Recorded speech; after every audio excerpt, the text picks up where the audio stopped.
ನನ್ನ ಹೆಸರು ಗಣಪತಿ ಕಾರ್ವಿ ಅಂತ.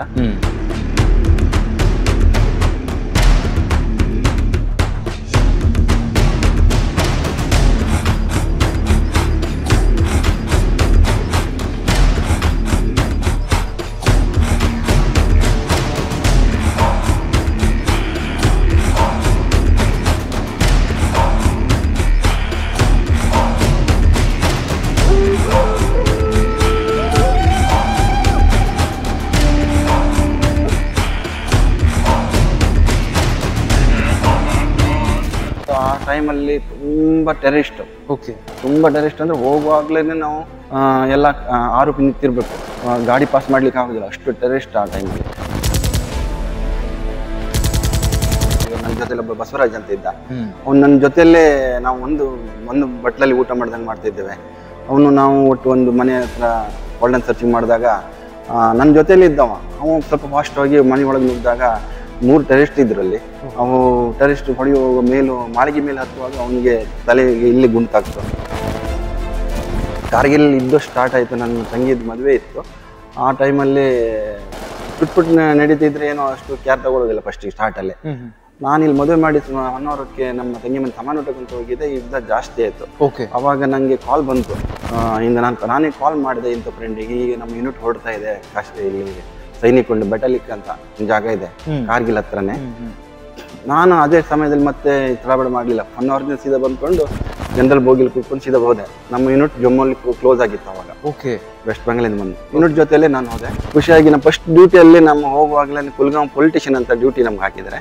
ಅಲ್ಲಿ ಹೋಗುವಾಗ ನಮ್ಮ ಜೀಪಲ್ಲಿ ಗ್ರೆನೇಡ್ ದಾಳಿ ಆಯಿತು. ಗ್ರೆನೇಡ್ ದಾಳಿ ಆಗಿದ್ರೆ ನಮಗೆ ಐಸ್ ಬಿದ್ದಿತ್ತು. ಐಸಲ್ಲಿ ಹಾರಿ ಕನ್ನಡಿಯಲ್ಲಿ ಹೊಡೆದೋಯ್ತು ಗಾಡಿದ್ದು. ನಮ್ಗೆ ಯಾರಿಗೂ ಏನೂ ಆಗಲಿಲ್ಲ ಆ ಟೈಮಲ್ಲಿ. ಆವಾಗ ನಾವು ಅದೇ ಟೈಮಲ್ಲಿ ನಾವು ಫೈರಿಂಗ್ ಎಲ್ಲ ಮಾಡ್ತು, ಟೆರರಿಸ್ಟ್ ಸಿಗ್ಲಿಲ್ಲ. ನಂತರ ಒಂದು ವಾರದ ನಂತರ ನಾವು ವಾಪಸ್ ಗೋಲ್ಡನ್ ಸರ್ಚಿಂಗ್ ಮಾಡಿ ಒಟ್ಟು 3-4 ಟೆರರಿಸ್ಟ್ ಹಿಡಿದಿವೆ ಕುಲ್ಗಾಮಲ್ಲಿ. ನಾನು ಫೈರ್ ಹೋಗ್ತಾ ಇರುವಾಗ ಫೈರ್ ಬಂತು ನಮ್ಮ ಒಂದು ಮನೆಯಿಂದ. ಆ ಮನೆಯಲ್ಲಿ ಟೆರರಿಸ್ಟ್ 3 ಜನ ಟೆರರಿಸ್ಟ್ ಇದ್ರು. ಆ ಟೆರರಿಸ್ಟ್ ಅವರು ತುಂಬ ಫೈರ್ ಮಾಡಿದ್ರು ನಮ್ಮ ಮೇಲೆ. ಆವಾಗ ಫುಲ್ ರೌಂಡ್ ಅಪ್ ಮಾಡಿ ನಾವು ಹೊಡೆಯುವಾಗ ಅವ್ರು 3 ಜನ ಮೇಲಿಂದ ಫೈರ್ ಮಾಡ್ತಿರುವಾಗ ನನ್ನ VP ಪುರೋಹಿತ್ ಅಂತಿದ್ರು ಒಬ್ರು. ಅವ್ರು ನನಗೆ ಹೇಳಿದ್ರು LMG ತಗೊಂಡು ಆ ಕಡೆ ಹೋಗಿ ಮಗ ಅಂತ ಹೇಳಿದ್ರು ಹಿಂದಿಯಲ್ಲಿ. ಬಟ್ ಆ ಸೈಡ್ ಕರ್ಕೆ ಉಸ್ ಸೈಡ್ ಜಾವ್ ವೈಸ್ LMG ಲೇಕೆ ಅಂತ. ನಾನು ಆಗ ಫೈರ್ ಮಾಡ್ತಾ ಮನೆ ಹತ್ರ ಹೋಗುವಾಗ ಅವ್ರ ಮೇಲಿಂದನೇ ಫೈರ್ ಮಾಡ್ತಾನೆ. ಒಂದು ಪಿಕ್ಚರ್ ಸ್ಟೈಲ್ ಅಲ್ಲ ಹಾರ್ತಾರಲ್ಲ ಆ ಥರ ಡಗ್ ಅಂತ ಪೊಲಿಟಿಷನ್ ಹಾರಿದ ಅಪ್ಪನ. ಅದು ಬಾಂಬ್ಸನ್ ಕೈಯಿಂದ ಪಾಸ್ ಆಗಿದೆ. ಅದು ಆ ಸಮಯದಲ್ಲೂ ಸಹ ಏನಾಗಲಿಲ್ಲ ಅಂತ ಹೇಳಿದ್ರೆ ಅದು ಕಮಾಂಡರ್ ಹೇಳ್ದಂಗೆ ಜಿಸ್ ಗೋಲಿ ಮೇಲೆ ಲಿಖಾ ಹೋತು ಕೈ ಬಿ ಹಾಕಿಲ್ಲ ಈಗ ಅಂತ. Correct sir. ನನ್ನ ಹೆಸರು ಗಣಪತಿ ಕಾರ್ವಿ ಅಂತ. ನನ್ನ ತಂದೆ ಹೆಸರು ಕೃಷ್ಣ ಕಾರ್ವಿ. ನಾನು ಸಣ್ಣದಿಂದ 1ರಿಂದ 7ನೇ ಕ್ಲಾಸ್ ತನಕ ಹಿಂದೂ ಹಿರಿಯ ಪ್ರಾಥಮಿಕ ಶಾಲೆ ಬಸ್ರೂರಲ್ಲಿ ಓದಿದ್ದೆ. ಅಲ್ಲಿಂದ ನಾನು ಪಾಸ್ ಆದ ನಂತರ ಸೀದಾ ಗೌರ್ಮೆಂಟ್ ಹೈಸ್ಕೂಲ್ ಬಸ್ರೂರಿನಲ್ಲಿ ಶಾಲೆ ಹೊತ್ತಿದ್ದೆ. ಅಲ್ಲಿ ಶಾಲೆ ಹೊತ್ತಿಗೆ ನಾನು 10ನೇ ಕ್ಲಾಸಲ್ಲಿ ನಂದು 2 ಸಬ್ಜೆಕ್ಟ್ ಹೋಯ್ತು. ಆ ಟೈಮಲ್ಲಿ ಪಾಸ್ ಮಾಡ್ಕೊಂಡು ತುಂಬ ಕಷ್ಟ ಆಗ್ತಿತ್ತು. ಯಾಕಂದರೆ ನಾನು ಕ್ಷಣದಿಂದನೇ ಕೆಲಸಕ್ಕೆ ಹೋಗ್ತಿದ್ದೆ, ಬಲ್ಲಿಗೆಲ್ಲ ಹೋಗಿ ಶಾಲೆಗೆ ಹೋಗ್ತಿದ್ದೆ. ನಮ್ಗೆ ಓದೋದಂದರೆ ಅಷ್ಟಕ್ಕಷ್ಟೇ. ಯಾಕಂದರೆ ತಲೆಗೆ ಹೊತ್ತಲೇ ಇತ್ತು ಅವಾಗ. ಮೀನು ಹಿಡಿಲಿಕ್ಕೆ ರಾತ್ರಿಗೆಲ್ಲ ಹೋಗಿ ಓದ್ಕೊಂಡು ಇದು ಮಾಡ್ತಿತ್ತು. ಅಷ್ಟೊತ್ತಿಗೆ ಕಷ್ಟ ಆಯ್ತು ನಮ್ಗೆ ಪರೀಕ್ಷೆ ಪಾಸ್ ಮಾಡ್ಕೊಂಬಕ್ಕೆ. ಅಂದ್ರೆ ನಾನಿನ್ನು ಗೌರ್ಮೆಂಟ್ ಇಲ್ಲಿ ಶಾರದಾ ಕಾಲೇಜಲ್ಲಿ P1 ಕೆಲಸ ಸಿಗುತ್ತೆ ಅಂತ ಹೇಳಿ ಟ್ರೈ ಮಾಡಿದೆ. ಆವಾಗ ಆಗಲಿಲ್ಲ. ನಂತರ ನನಗೆ ಮಿಲಿಟ್ರಿಗೆ ಸೇರ್ಬೇಕಂತ ತುಂಬ ಆಸೆ ಇತ್ತು. ಆದರೆ SLC ಪಾಸ್ ಆಗ್ಬೇಕು ಅವಾಗ. ನಾನೆಂತ ಮಾಡಿದೆ, ವಾಪಸ್ ಸಬ್ಜೆಕ್ಟ್ ಕಲ್ತು ವಾಪಸ್ ಪಾಸ್ ಮಾಡ್ಕೊಂಡು ನಂತರ ಆ ಸಬ್ಜೆಕ್ಟ್ ಪಾಸ್ ಮಾಡೋ ಟೈಮಲ್ಲಿ ನಾನು ಕುಂದಾಪುರದಲ್ಲಿ ಚಿಪ್ಪೆ ಕೆಲಸಕ್ಕೆ ಹೋದೆ 1-2 ವರ್ಷ. ಆ ಸಮಯದಲ್ಲಿ ಮನೆಯಲ್ಲೆಲ್ಲ ಕಷ್ಟ ಇತ್ತು. ಯಾಕಂದ್ರೆ ಹೋಟೆಲ್ ನಾನು 7, 8, 9ನೇ ಕ್ಲಾಸ್ ಓದೋ ತನಕ ಸಹ ಹೋಟ್ಲಲ್ಲಿ ಕೆಲಸ ಮಾಡ್ತಿದ್ದೆ. ಹೊಸರೂರಿನಲ್ಲಿ ಒಂದು 3 ಹೋಟ್ಲ್ ಇತ್ತು. ಸೀನಿಯರ್ ಹೋಟ್ಲು ಮತ್ತು ಉಪೈದ್ರ ಹೋಟ್ಲು ಮತ್ತೆ ಭಟ್ರ ಹೋಟ್ಲ್ ಅಂತ. 3 ಹೋಟ್ಲಲ್ಲಿ 2 ತಿಂಗಳು ಕೆಲಸ ಮಾಡ್ಕೊಂಡು ಶಾಲೆ ಹೋಗ್ತಿದ್ದೆ ಆ ಟೈಮಲ್ಲಿ 7, 8, 9 ತನಕ ರಜೆ ಟೈಮಲ್ಲ. ನಂತರ ನಾನು 2 ಸಬ್ಜೆಕ್ಟ್ ಇಂಗ್ಲೀಷ್ ಮತ್ತು ಪಾಸ್ ಆದ ನಂತರ ನಾನು ಪ್ರತಿದಿನ ನನ್ನೊಂದು ಅಭ್ಯಾಸ, ನನ್ನ ಚಿಪ್ಪಿ ಕೆಲಸಕ್ಕೆ ಹೋಗಿ ಬಂದ ನಂತರ ಸಾಯಂಕಾಲ 4-5 ಗಂಟೆಗೆ ಜಿಮ್ಮಿಗೆ ಹೋಗೋ ಅಭ್ಯಾಸ ಇಟ್ಕೊಂಡಿದ್ದೆ ಫ್ರೆಂಡ್ಸ್ ಜೊತೆಯಲ್ಲೇ ನಮ್ಮ ಬಸ್ರೂರಲ್ಲಿ. ಅಲ್ಲಿ ಜಿಮ್ಮಿಗೆ ಹೋಗೋದಿಗೆ ನಮ್ಮ ಫ್ರೆಂಡ್ ಒಬ್ಬ ನಿತ್ಯಾನಂದ ಶಾನ್ಭಾಗ್ ಅಂತ ನನ್ನ ಕ್ಲಾಸ್ಮೇಟು. ಅವನು ಒಂದು ಪೇಪರಲ್ಲಿ ಒಂದು ಈ ಮಿಲಿಟ್ರಿಗೆ ಬರ್ತಿದ್ಯಾ ಅಂತ ಒಂದು ಪೇಪರ್ ಸ್ಟೇಟ್ಮೆಂಟ್ ತಗೊಂಬಂದ. ಅದು ಕಂಡ್ಕೊಂಡು ನಾನು ಮಂಗಳೂರಲ್ಲಿ ನಮ್ಮ ಫ್ರೆಂಡ್ ಜೊತೆಲಿ ಕೃಷ್ಣರಾಜ್ ಅಂತ, ನಂತರ ಅಲ್ಲಿ ಹಾಪಕ್ಕೂ ದುಡ್ಡಿರಲಿಲ್ಲ ಅಷ್ಟೊತ್ತಿಗೆ. ಅವನ ಹತ್ರ ಒಂದು 50 ರೂಪಾಯಿನೂ ಇದ್ದಿತ್ತು. ಆವಾಗ ನಾ ಇಬ್ರು ಒಟ್ಟು ಹೋಗಿ ಎಲ್ಲ ಫಸ್ಟಿಗೆ ರನ್ನಿಂಗ್ ಓಡಿಸ್ತಾರೆ. ನಮಗೆ ಓಡಿದ್ರೆ ಪಾಸ್ ಆದೆ. ಅದ್ರ ನಂತರ ಅಲ್ಲೇ ಫಿಸಿಕಲ್ ಟೆಸ್ಟ್ ಎಲ್ಲ ತಗೊಂಡ್ರೆ. ಫಿಸಿಕಲ್ ಟೆಸ್ಟ್ ತಗೊಂಡ ನಂತರ 1993 ಜುಲೈಯಲ್ಲೇ ಅಲ್ಲಿ ನಾನು ಪಾಸ್ ಆಗಿಬಿಟ್ಟೆ. ಪಾಸ್ ಆಗಿ ನಂತರ ನಮ್ಗೆ ಕಾಲ್ ಲೆಟ್ರ್ ಕೊಟ್ಟರು ಇಲ್ಲಿ ಬ್ಯಾಂಗ್ಳೂರಿಗೆ ಬರಲಿಕ್ಕೆ. ಒಂದು ತಿಂಗಳ ನಂತರ ನಾವು ಸೀದಾ ಬ್ಯಾಂಗ್ಳೂರಿಗೆ ಹೊರಡ್ತೆ. ತುಂಬ ಜನ ಇದ್ರು ಆ ಸಮಯದಲ್ಲಿ. ಅಂದರೆ ಮಿಲಿಟ್ರಿಗೆ ಹೋಗೋದ್ರ ಮನೆಯವ್ರಿಗೆ ಕೇಂತಿಲ್ಲ ಇತ್ತು ನಮ್ಮಲ್ಲಿ. ನಾನು ಹೋಪತಿ ಮನೆಯವ್ರಿಗೆ ಹೇಳಿ ಇಲ್ಲ. ಎಂತಕಂದ್ರೆ ನಂಗಂತೂ ಮಿಲಿಟ್ರಿಗೆ ಹೋಗ್ಬೇಕಂತ ತುಂಬ ಆಸೆ ಇತ್ತು. ಅಂದರೆ ನನಗೆ ಆ ಯುದ್ಧ ಮಾಡ್ಬೇಕಂತ ತುಂಬ, ಪಾಕಿಸ್ತಾನ ಜೊತೆಲೆ ಯುದ್ಧ ಮಾಡ್ಬೇಕಂತ ತುಂಬ ಆಸೆ ಇತ್ತು ಆ ಸಮಯದಲ್ಲಿ. ಯಾಕಂದರೆ ಈ ಮಿಲಿಟರಿ ಪಿಕ್ಚರ್ ಎಲ್ಲ ಕಂಡ್ಕೊಂಡು ತುಂಬ ಖುಷಿ ಆಗ್ತಿತ್ತು. ಮತ್ತು ನಮ್ಮ ದೇಶ ಸೇವೆ ಮಾಡಬೇಕು ಅಂತಂದು ತುಂಬ ಮನಸ್ಸಿತ್ತು ನನಗೆ. ಆದರೆ ಆ ಸಮಯದಲ್ಲಿ ನಮ್ಗೆ ಪಾಸ್ ಮಾಡ್ಕೊಂಡು ಆತಿತ್ತು. ಇಲ್ಲಿ ಒಂದು ಕಷ್ಟ ಇತ್ತು. ಆ ಸಮಯದಲ್ಲಿ ನಂಗೆ ಗಣಿತ ಪಾಸ್ ಮಾಡ್ಕೊಂಡು ನಮ್ದು MG ಮಾಸ್ಟರ್ ಅಂತ ಇದ್ರು, ಗಣಿತ ಮಾಸ್ಟರ್. ಅವ್ರ ರೂಮಲ್ಲಿ ಕರೆಸಿ ನನಗೆ ಆ ಸಬ್ಜೆಕ್ಟ್ ಪಾಸ್ ಮಾಡ್ರ. ಅಂದ್ರೆ ಅಷ್ಟು ಒಳ್ಳೆ ಕಲಿಸಿಕೊಟ್ಟು ನನಗೆ SLC ಪಾಸ್ ಮಾಡ್ರ. ಅದ ನಂತರ ನನಗೆ ಒಟ್ಟು ಸೆಲೆಕ್ಷನ್ ಆದೆ. ಅದ ನಂತರ ತುಂಬ ಜನ ಫ್ರೆಂಡ್ಸ್ ಹೇಳ್ರೆ, ಎಂತ ಮರ ಅಲ್ಲೂ ಮಿಲಿಟ್ರಿ ಹೋದ್ರೆ ಎಲ್ಲ ಸಾಯ್ತ್ರ ಮರ, ಎಂತಕ್ಕೆ ಮರ ನೀನು ಹೋಗೋದಂತ ಹೇಳ್ರೆ. ಆದರೆ ನಂದು ಒಂದೇ ಇರೋದೇ ಇತ್ತು, ಹೊಯ್ಕಂಬ ಒಂದೇ ಮಿಲಿಟ್ರಿಗೆ. ನನಗೆ ಸೆಲೆಕ್ಷನ್ ಆದೆ. ನಾನು ಮಂಗಳೂರು ಮಂಗಳ ಕ್ರೀಡಾಂಗಣದಲ್ಲಿ ಸೆಲೆಕ್ಷನ್ ನಡೀತು. ನಮ್ದು ಫಸ್ಟಿಗೆ ಹೈಟ್, ವೆಯ್ಟ್, ಚೆಸ್ಟ್ ಎಲ್ಲ ನೋಡಿದ್ರು. ಅದರಲ್ಲಿ ಪಾಸ್ ಆದ ನಂತರ ಸೀದಾ ನಮಗೆ ರನ್ನಿಂಗ್ ಅಲ್ಲಿ ಇದು ಮಾಡಿದ್ರು. ಎಲ್ಲ ತುಂಬಾ ಜನ ಹುಡುಗರಿದ್ರು, ಎಲ್ಲರಿಗೂ ರನ್ನಿಂಗ್ ಓಡಿಸಿದ್ರು. 5 ರೌಂಡ್ ಓಡಿಸಿದ್ರು. ಅದರಲ್ಲಿ ಎಷ್ಟು ನಿಮಿಷ ಅಂತ ಹೇಳಿದ್ರು. ಅಷ್ಟರೊಳಗೆ ಅಷ್ಟು ಜನರನ್ನು, ಎಷ್ಟು ಜನ ಬೇಕೋ ಅಷ್ಟು ಜನರನ್ನು ಫಸ್ಟ್ ಓಡಿದ್ರನ್ನು ಸೆಲೆಕ್ಷನ್ ಮಾಡ್ಕೊಂಡ್ರು. ಸೆಲೆಕ್ಷನ್ ಮಾಡಿದ ನಂತರ ಅಲ್ಲಿಗೆ ಹೈ ಜಂಪ್ ಅಂತ ಇದೆ, 9 ಫೀಟ್ ಇದ್ದು. ಅದು 4 ಫೀಟ್ ಹೈ ಜಂಪ್ ಅಂತ ಇದೆ, ಅದು ಮಾಡಿದ್ರು. ಲಾಂಗ್ ಜಂಪ್ ಅಂತ ಇದೆ 9 ಫೀಟ್ ಇದು, ಅದು ಸಹ ಮಾಡಿದ್ರು. ಅದರ 2ರಲ್ಲೂ ಪಾಸ್ ಆಗ್ಬೇಕು. ನಂತರ ಬೀಮ್ ಅಂತ ಇತ್ತೆ, ಅದು ಬೀಮ್ ತೆಗ್ದು ನೋಡಿದ್ರು. ಮತ್ತೆ ಡಿಪ್ಸ್ ತೆಗ್ದು ಚೆಕ್ ಮಾಡಿದ್ರು. ಅದರೆಲ್ಲ ಚೆಕ್ ಮಾಡಿದ ನಂತರ ಮೆಡಿಕಲ್ ಅಲ್ಲಿ ಇದಿತ್ತು ಆ ಟೈಮಲ್ಲಿ. ಅವರು ಮೆಡಿಕಲ್ ಸಹ ಚೆಕ್ ಮಾಡಿದ್ರು. ನಂತರ ಒಂದ್ ಸ್ವಲ್ಪ ಟೈಮ್ ನಂತರ ಮಧ್ಯಾಹ್ನ ಊಟ ಮಾಡಿ ಬರ್ಲಿಕ್ಕೆ ಹೇಳಿ ರಿಟರ್ನ್ ತಗೊಂಡ್ರು. ತಗೊಂಡು ರಿಟರ್ನ್ ಅಲ್ಲಿ ಎಲ್ಲ ನೋಡಿ ನಂತರ ನಿಮ್ಗೆ ಕಾಲ್ ಲೆಟರ್ ನಾವು ಪಾಸ್ ಫೈಲ್ ಅಂತ ಕಳಿಸ್ತೇವೆ, ಹೋಯ್ನಿ ಅಂತ ಅಲ್ಲಿಂದ ಕಳಿಸ್ತಾರೆ. ಅಲ್ಲಿಂದ ನಾವು ಮನೆ ಬಂತು. ಮನೆ ಬಂದ ನಂತರ ನೆಕ್ಸ್ಟ್ ನನಗೆ ಕಾಲ್ ಲೆಟರ್ ಬಂತು ಜೂನ್ 2ಕ್ಕೆ ಬ್ಯಾಂಗ್ಳೂರಲ್ಲಿ ಜಾಯಿನ್ ಆಗ್ಬೇಕಂತ. ತುಂಬಾ ಖುಷಿ ಆಯ್ತು ನಂಗೆ ಕಾಲ್ ಲೆಟರ್ ಬಂದು. ಆದ್ರ ಮನೆಗೆ ನಾನು ಈ ತರ ಹೇಳಿದ, ಬ್ಯಾಂಗ್ಳೂರಲ್ಲಿ ಕೆಲಸ ಆಯ್ತು ಅಂತ ಹೇಳಿ ಹೋಗಿದ್ದೆ. ಅಂದ್ರೆ ನಾ ಮಿಲಿಟರಿಲಿ ಹೋಗ್ತೆ ಅಂತ ಹೇಳಿ ಹೋಗ್ಲಿಲ್ಲ ಆ ಟೈಮಲ್ಲಿ. ನಂತರ ಬ್ಯಾಂಗ್ಳೂರಿಗೆ ಹೋದ ನಂತರ ಅಲ್ಲಿ ಒಂದು 15 ದಿವಸ ನಮ್ಗೆ ತೋಟಕ್ಕೆ ನೀರು ಹಾಕುವುದು, ಗಿಡ ಮರಕ್ಕೆ ನೀರು ಹಾಕುವುದು, ಗಿಡ ನೆಟ್ಟುವುದು ಎಲ್ಲ ಮಾಡಿದ್ರು ಬ್ಯಾಂಗ್ಳೂರಲ್ಲಿ STC ಯಲಹಂಕದಲ್ಲಿ. ಅಲ್ಲಿ 15 ದಿವಸ ಇದ್ದ ನಂತರ ನಮ್ಗೆ ಗೊತ್ತಾಯ್ತು ಯಾವ ತರ ಮಿಲಿಟರಿಲಿ ಇದು ಮಾಡ್ಬೇಕಂತ. ಆವಾಗ ಅಲ್ಲಿಂದ ನಮ್ಗೆ ಒಂದು ರಾತ್ರಿ 2 ಗಂಟೆ ಟ್ರೈನ್ ಬುಕ್ ಮಾಡಿದ್ರು ಅವರು. ನಮ್ಮನ್ನ ಆಂಧ್ರದವರು 30 ಜನ, ಕರ್ನಾಟಕದವ್ರು 30 ಜನ, ಕೇರಳದವ್ರು 30 ಜನ, ಮತ್ತೆ ವೆಸ್ಟ್ ಬೆಂಗಳೂರು 30 ಜನ, ಹೀಗೆ ಒಂದು 120-150 ಜನ ತನಕ ಒಟ್ಟು ಮಾಡಿ ಟ್ರೈನ್ ಅಲ್ಲಿ ಕೂಡಿಸ್ಕೊಂಡು ನಮ್ಗೆ ಸೀದಾ ಜಮ್ಮು ಕರ್ಕೊಂಡು ಹೋದ್ರು. ಇಲ್ಲಿಂದ 3500 ಕಿಲೋಮೀಟರ್ ಬಗ್ಗೆ ಇದೆ, 3200 ಕಿಲೋಮೀಟರ್ ಜಮ್ಮು. ಅಲ್ಲಿಂದ ಒಂದು ದಿನ ಅಲ್ಲಿದ್ದು ನಂತರ ಸೀದಾ ಕಾಶ್ಮೀರ, ಅಲ್ಲಿಂದ 380 ಕಿಲೋಮೀಟರ್ ಕಾಶ್ಮೀರ ಗೋಗಲ್ಯಾಂಡ್ ಅಂತ ಏರ್ಪೋರ್ಟ್ ಹತ್ರ, ಅಲ್ಲಿ ತಗೊಂಡು ಹೋದ್ರು. ಅಲ್ಲಿ ತಗೊಂಡು ಹೋದ ನಂತರ ಆ ಟೈಮ್ ಅಲ್ಲಿ ತುಂಬಾ ಟೆರರಿಸ್ಟ್ ಅಂದ್ರೆ ಹೋಗುವಾಗ್ಲೇನೆ ನಾವು ಎಲ್ಲ ಆರೋಪಿ ನಿಂತಿರ್ಬೇಕು, ಗಾಡಿ ಪಾಸ್ ಮಾಡ್ಲಿಕ್ಕೆ ಆಗುದಿಲ್ಲ, ಅಷ್ಟು ಟೆರರಿಸ್ಟ್ ಆ ಟೈಮ್ ಅಲ್ಲಿ. ನಮ್ ಕರ್ಕೊಂಡು ಹೋಗಿ ಅಲ್ಲಿ ಗೋಗಲ್ಯಾಂಡ್ ಅಲ್ಲಿ ಟ್ರೈನಿಂಗ್ STC ಅಂತ ಇದೆ, ಅಲ್ಲಿ ಬಿಟ್ಟಿದ ನಂತರ ನಂತರ ಒಂದು 10 ದಿವಸ ನಂತರ ಟ್ರೈನಿಂಗ್ ಸ್ಟಾರ್ಟ್ ಆಯ್ತು. ಅದರಲ್ಲಿ ನಮ್ದು BSF ಟ್ರೈನಿಂಗ್ ಅಂದ್ರೆ ತುಂಬಾ ಹಾರ್ಡ್, ತುಂಬಾ ಹಾರ್ಡ್ ಇರ್ತಿತ್ತು. ಅದು ಅಲ್ಲದೆ ನಮ್ಗೆ ಇಲ್ಲಿ ನಾವು ಶೆಕೆಯಲ್ಲಿ ಇದ್ದು, ಅಲ್ಲಿ ಚಳಿಯಲ್ಲಿ, ಅಲ್ಲಿ ಫುಲ್ ಚಳಿ, ಅಲ್ಲಿ ಅಂದ್ರೆ ಫುಲ್ ಅಂದ್ರೆ ನಮ್ ಕೈ ಎಲ್ಲ ಒಣಗಿ ಹೋಗ್ತಿತ್ತು ಆ ಟೈಪ್ ಚಳಿ. ಬೆಳಿಗ್ಗೆ 4 ಗಂಟೆಗೆ ಏಳ್ಲಿಕ್ಕೆ ಕಷ್ಟ ಆಗ್ತಿತ್ತು. ಫಸ್ಟ್ ತುಂಬಾ ಕಷ್ಟ ಆಯ್ತು. ಮತ್ತೊಂದು ಕಡೆ ಇನ್ನೊಂದು ಆ ಕಡೆ ಉಗ್ರವಾದಿದ್ದು ಫೈರಿಂಗ್ ಎಲ್ಲ ತುಂಬಾ ಬರ್ತಿತ್ತು. ಗೋಗಲ್ಯಾಂಡ್ ಅಲ್ಲಿ ಕೆಳಗಡೆ ಎಲ್ಲ ಟೆರರಿಸ್ಟ್ ಇದಿತ್ತು, ಅಲ್ಲಿ ತುಂಬಾ ಫೈರಿಂಗ್ ಆಗ್ತಿತ್ತು. ನಮ್ಗೆ ಹೇಳ್ತಿದ್ರು ಸೀನಿಯರ್, ಈ ತರ ಫೈರಿಂಗ್ ಆಗ್ತದೆ, ಹೊರಗೆ ಹೋಗ್ಬಾರ್ದು ಅಂತ. ನಾವ್ ಯಾರು ಹೊರಗೆ ಹೋಗುದಿಲ್ಲ ಇತ್ತು. ನಾವು ಹೊರಗೆ ಹೋಗ್ಬೇಕಾದ್ರೆ ನಮ್ಮ ಸೀನಿಯರ್ನೇ ಕರ್ಕೊಂಡು ಹೋಗ್ಬೇಕು. ಒಂದು ವೇಳೆ ಒಂದು ಕಡೆ ಈ ಕಡೆಯಿಂದ ಇನ್ನೊಂದು ಕಡೆ ಹೋಗ್ಬೇಕಾದ್ರೆ ಪೋಸ್ಟಿಗೆ ಸಾಧಾರಣ ತುಂಬಾ ಒಂದು 100-200 ಜನ ರೋಡಲ್ಲಿ ನಿಂತು ಪಾಸ್ ಮಾಡ್ಬೇಕು, ಆ ಸಿಚುವೇಶನ್ ಇತ್ತು. ನಂತರ ಅಲ್ಲಿ ಟ್ರೈನಿಂಗ್ ಸ್ಟಾರ್ಟ್ ಆಯ್ತು. ಟ್ರೈನಿಂಗ್ ಅಲ್ಲಿ ಒಂದು 150 ಜನ ಒಂದು ಬ್ಯಾಚ್ ಇತ್ತು. ಅದರಲ್ಲಿ ನಮ್ದು ಡೈಲಿ ಟ್ರೈನಿಂಗ್ ಬೆಳಗ್ಗೆ 4 ಗಂಟೆ ಏಳೋದು, ಎದ್ಕೊಂಡು ನಮ್ ಕೆಲಸ ಎಲ್ಲ ಮಾಡಿ 6 ಗಂಟೆ PT ಸ್ಟಾರ್ಟ್ ಆಗ್ತಿತ್ತು. PT ಎಲ್ಲ ಮಾಡ್ಕೊಂಡು 1 ಗಂಟೆ PT ಇರ್ತಿತ್ತು. ನಂತರ ಡ್ರಿಲ್ಲು ಅಂದ್ರೆ ರೊಟೀನ್ ವೈಸ್ ನಡೀತಾ ಇತ್ತು 1 ಗಂಟೆ ತನಕ. ನಂತರ ಮಧ್ಯಾಹ್ನ ಮತ್ತೆ ವಾಪಸ್ 3 ಗಂಟೆಗೆ ವಾಪಸ್ ಫಾಲಿನ್ ಮಾಡ್ಕೊಂಡು ಮತ್ತೆ ರನ್ನಿಂಗ್ ಎಲ್ಲ ನಡೀತಾ ಇರ್ತಿತ್ತು. ಮತ್ತೆ ಉಳಿದ ಟೈಮ್ ಅಲ್ಲಿ ಗಿಡ ಮರಕ್ಕೆ ನೀರ್ ಹಾಕೋದು ನಮ್ ಮೇಂಟೆನೆನ್ಸ್ ಮಾಡ್ಕೊಳ್ತಿತ್ತು. ಅದೇ ರೀತಿಯಲ್ಲಿ ಟ್ರೈನಿಂಗ್ ಆಯ್ತು. ಅಲ್ಲಿ 6 ತಿಂಗಳು ಟ್ರೈನಿಂಗ್ ನಂತರ 2 ತಿಂಗಳು ಉದ್ದಂಪುರಿ ಕರ್ಕ ಬಂದಿದ್ರು, ಜಂಗಲ್ ಟ್ರೈನಿಂಗ್ ಅಂತ. ಆ ಟ್ರೈನಿಂಗ್ ಸಹ ಅಲ್ಲಿ ಮುಗಿದ ನಂತರ ವಾಪಸ್ ಕಾಶ್ಮೀರಕ್ಕೆ ವಾಪಸ್ ಕರ್ಕೊಂಡು ಹೋಗಿದ್ರು. ಅಲ್ಲಿ ನಮ್ಗೆ 6 ತಿಂಗಳ ನಂತರ 15 ದಿವಸ ರಜೆ ಕೊಟ್ಟಿದ್ರು ಮನೆ ಬರ್ಲಿಕ್ಕೆ, ಮಿಡ್ ಟರ್ಮ್ ರಜೆ ಅಂತ. ಅದ್ ನಂತರ ಜಂಗಲ್ ಟ್ರೈನಿಂಗ್ ಆದ ನಂತರ ವಾಪಸ್ ಕಾಶ್ಮೀರಕ್ಕೆ ವಾಪಸ್ ಕರ್ಕೊಂಡು ಹೋದ್ರು.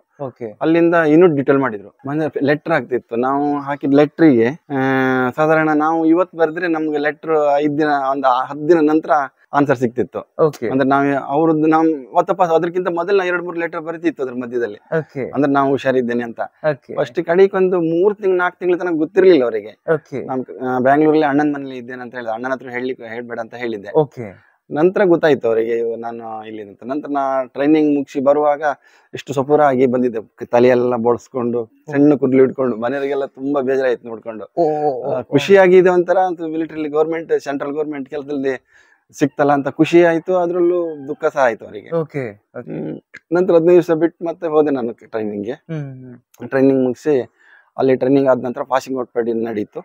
ಪಾಸಿಂಗ್ ಔಟ್ ಪರೇಡ್ ನಡೆದ ನಂತರ 171 ಬೆಟಾಲಿಯನ್ ಡೀಟೇಲ್ ಆಯ್ತು ನಂದು. ಅವ್ರವ್ರ ಯೂನಿಟಿಗೆ ಇಷ್ಟು ಜನ ಅಂತ ಇದ್ ಮಾಡ್ತಾರೆ, ಡಿಸ್ಟ್ರಿಬ್ಯೂಟ್ ಮಾಡ್ತಾರೆ. ಅಲ್ಲಿ ಡಿಸ್ಟ್ರಿಬ್ಯೂಟ್ ಆದ ನಂತರ ನನ್ನ ಯೂನಿಟ್ ರಾಜಸ್ಥಾನದಲ್ಲಿ ಇತ್ತು. ರಾಜಸ್ಥಾನದಲ್ಲಿ ಅನೂಪ್ಗಢದಲ್ಲಿ ಇತ್ತು. ಅಲ್ಲಿ ಜಾಯಿನ್ ಆದೆ. ಜಾಯಿನ್ ಆಗಿ ಒಂದು 6 ತಿಂಗಳು ಡ್ಯೂಟಿ ಮಾಡಿದಷ್ಟೇ ಅಲ್ಲಿ ಬಾರ್ಡರ್ ಅಲ್ಲಿ. ಅನೂಪ್ಗಢ ಮತ್ತೆ ಛತ್ತೀಸ್ಗಢ ಸತ್ರಾಣ ಅಂತ. ಅಲ್ಲಿ ತುಂಬಾ ಅಂದ್ರೆ ಶಕೆ, ಮತ್ತೆ ನೀರಿನ ಸಮಸ್ಯೆ ತುಂಬಾ. ಕುಡಿಲಿಕ್ಕೆ ನೀರು ಒಬ್ಬೊಬ್ಬರಿಗೆ ಇಷ್ಟಿಷ್ಟು ಲೀಟರ್ ಅಂತ ಕೊಡ್ತಿದ್ರು, 15 ಲೀಟರ್ ಒಂದು ಪಾನಿ ಪಿಲ್ಲದಲ್ಲಿ. ಅಷ್ಟು ಹೀಟ್ ಆಗ್ತಿತ್ತು. ಮತ್ತೆ ನಮ್ಗೆ ಸ್ನಾನ ಮಾಡ್ಲಿಕ್ಕೆ ನೀರು ಒಂದು ಇದ್ರಲ್ಲಿ ಕೂವಾದಲ್ಲಿ ಇರ್ತಿತ್ತು ಆತರ. ಮತ್ತೆ ಅಲ್ಲಿಂದ ಡ್ಯೂಟಿ ಯಾವ ತರ ಅಂತ ಹೇಳಿದ್ರೆ 5 ಗಂಟೆಗೆ ಕರೆಕ್ಟ್ ಊಟ ಮಾಡ್ಕೊಂಡು ನಾವು ಬಾರ್ಡರ್ ಹೊಡ್ಬೇಕು. ಆ ಸಮಯದಲ್ಲಿ 5 ಗಂಟೆ ಬೆಳಿಗ್ಗೆ, ಸಾಯಂಕಾಲ 5 ಗಂಟೆ ಊಟ ಆಗಿ ನಾವು ಬಾರ್ಡರ್ಗೆ ಹೊರಡ್ಬೇಕು.